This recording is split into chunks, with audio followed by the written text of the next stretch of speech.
మీ ఇంట్లో కూడా electrical pipes walls మీద కనిపిస్తున్నాయా? అయితే ఈ వీడియో మీకోసమే.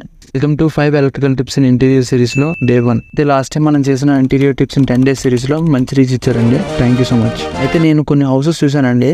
హౌస్ కన్స్ట్రక్షన్ అంతా బాగా జరుగుతుంది, ఇంటీరియర్స్ చేయించుకుంటారు, సీలింగ్స్ చేయించుకుంటారు.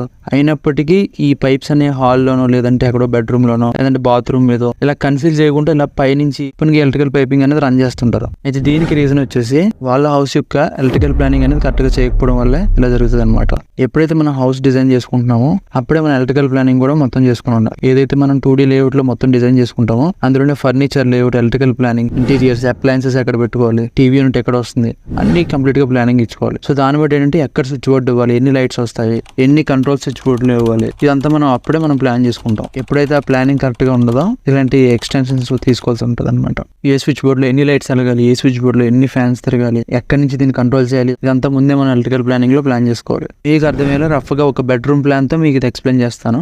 మనం ముందుగానే ఫాల్ సీలింగ్ లో ఎన్ని లైట్స్ పెడదాం అనుకుంటున్నాం. ఫర్ ఎగ్జాంపుల్ ఒక 8 లైట్స్ పెడదాం అనుకుంటున్నాం. సో 8 లైట్స్ మనకు ఒకసారి ఆన్ అవ్వద్దు, 3 లైట్స్ ఒకసారి ఆన్ అవ్వాలి, లేదంటే 2 లైట్స్ ఒకసారి ఆన్ అవ్వాలి అని చెప్పి మనం కంట్రోల్స్ అయితే సపరేట్ చేసుకోవాలి. ఇందులో రోప్ లైట్ ఒక కంట్రోల్ ఆన్ అవ్వాలి, లేదంటే ప్రొఫైల్ లైట్ ఒక కంట్రోల్ ఆన్ అవ్వాలి. అదే విధంగా మనం సీలింగ్ లో స్పాట్ లైట్స్ పెడతాం, దానికి ఒక కంట్రోల్ కావాలి, ఫ్యాన్ కి ఒక కంట్రోల్ కావాలి, ఏసీకి ఒక కంట్రోల్ కావాలి. ఇవన్నీ మనం ముందుగానే ప్లాన్ చేసుకోవాలి. లేదంటే స్విచ్ బోర్డ్ ప్లానింగ్ లో మనకు కంట్రోల్స్ దొరక ఎక్స్టెన్షన్స్ లాగడానికి మళ్ళీ బయట నుంచి ఇలా పైప్ వేసుకొని రన్ చేసుకోవాల్సి వస్తుంది. ఎంతో మంచిగా డిజైన్ చేసుకున్న ఇంటికి ఇలా పైపులు వేసుకోవడం వల్ల లుక్ మొత్తం స్పాయిల్ అవుతుంది. ఏదైతే మీరు 2D ప్లాన్ చేయించుకుంటారో ఎలక్ట్రికల్ లేఅవుట్ తో, ఆ లేఅవుట్ ని బట్టి మీ ఎలక్ట్రిషియన్ తో ఎన్ని పాయింట్స్ తీయాలని చెప్పి ముందుగానే మీరు ప్లాన్ చేయించుకోండి. లేదంటే తర్వాత మీరు కాంప్రమైజ్ అవ్వాల్సి ఉంటుంది. ఒకే స్విచ్ తో అన్ని లైట్స్ ఆన్ చేసుకోవాలి. నెక్స్ట్ అదే ప్లానింగ్ లో మీకు ప్రతి బోర్డ్ కి ఒక స్టాండర్డ్ హైట్ అనేది ఉంటుంది. సో ఆ హైట్ లో మనం బోర్డ్ అనేది ప్లేస్ చేసుకుంటే మనకి మన ఫంక్షనాలిటీకి, మన ఈజీ టు యాక్సెస్ కోసం చెప్పి మనకి ఈజీగా ఉంటుంది. సో ఎలక్ట్రికల్ ప్లానింగ్ అనేది చాలా ఇంపార్టెంట్ మనకి. ఎప్పుడైతే ఆ ప్లానింగ్ మనం చేయించుకోమో చాలా ఇష్యూస్ వస్తాయి. సో నా టిప్ ఏంటంటే కుదిరినంత వరకు మీరు ఎలక్ట్రికల్ లేఅవుట్ అనేది మీరు ముందుగానే ప్లానింగ్ చేసుకోండి. లేదంటే ఇలా మీరు పైప్ పెట్టుకుంటా ఎప్పుడైతే మీరు ఫాల్ సీలింగ్ చేపిస్తారో అందులోనే మీకు కంట్రోల్స్ అన్ని రన్ చేసేసుకొని కొంచెం మీకు సీలింగ్ నుంచి స్విచ్ బోర్డ్ హైట్ వరకు కొంచెం చిప్పింగ్ చేసి, గ్రూవింగ్ చేసి అందులో మీరు స్విచ్ మళ్ళీ రీవర్క్ చేయాల్సి ఉంటుంది. అలా చేసుకున్న ప్రాబ్లం లేదు. ఎప్పుడైతే ఇలా ఎలక్ట్రికల్